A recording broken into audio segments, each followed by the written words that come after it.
Bring me the child. The Mandalorian Adventures is a standalone tabletop RPG booklet type of game that I've, of course, upgraded with some 3D prints here. As you can see, I have added some terrain, and this game is pretty simple. There are 4 different chapters that you're going to be able to go through. Each chapter has these tokens that you're going to put out on the board. If it's a question mark, the token goes face down, and if it's not a question mark, the token goes face up. Some of them go on top of buildings, and you have to learn how to shoot through stuff. And then some of them are tokens that are going to come into the game later if the enemies are triggered. What I liked about this is the action selection. So everybody has a deck of cards, and you get a hand of cards, of course. And these cards are multi-purpose. Love myself some multi-purpose cards. So they have an action value on the top of them. Plus, there's a bonus if you are doing this particular action. And there's also a bonus if you place this action, you get to do the action ability instead. If you follow the instructions on the card, if you place it in that particular spot as well. Those spots themselves are moving, attacking, intel, and plan. Planning allows you to get these cards that have the ability to like negate, retaliate, defend, which are really useful response cards. Intel allows you to take a look at this hidden information if you're nearby it. Attacking allows you to deal attacks, and moving allows you to move spaces. The amount you get to move is based off of the number that you play there. So this is a 1, so I can move 1 space.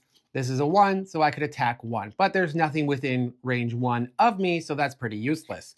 So I probably should have started off by moving 2. 1, 2, and then I could attack, let's say, 3. This person has a health of 3, so they get damaged and they removed off the board. How do the enemies retaliate? That's what I find really fun in this game. So on your turn, you get 2 different actions. So my turn is done.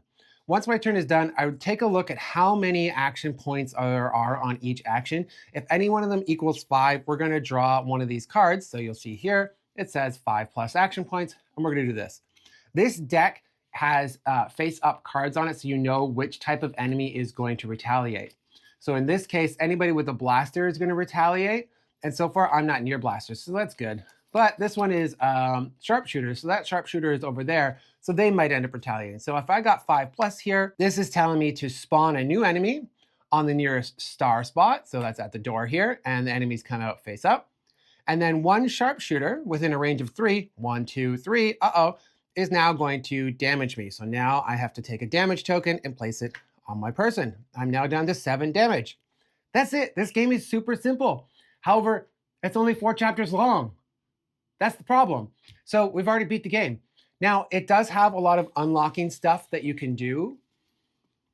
Ooh, secret envelopes that allow you to expand the game a little bit, add a couple more mechanics, as well as adds a replayability mechanic to the game that I'm not going to spoil for you, but you can replay this game if you want to. However, it's going to be on the same maps with some different rules. I didn't really quite like that too much, so this is on the sell pile, but I still highly recommend this game, and I really hope they come up with some type of expansion for it, I guess, for anyone that's going to keep it in their collection. Maybe it comes out with a standalone new book. Maybe it comes out with some cards and stuff. And I highly recommend, if you have access to a 3D printer, get yourself some terrain. It adds a little bit to it, although it does make it complicated to see on the board.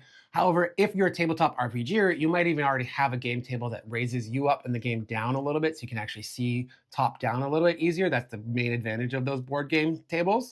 Overall, though, I really liked playing this game. I don't really like a dungeon crawler aspect of this, but I'm really a Star Wars fan, so this was really cool.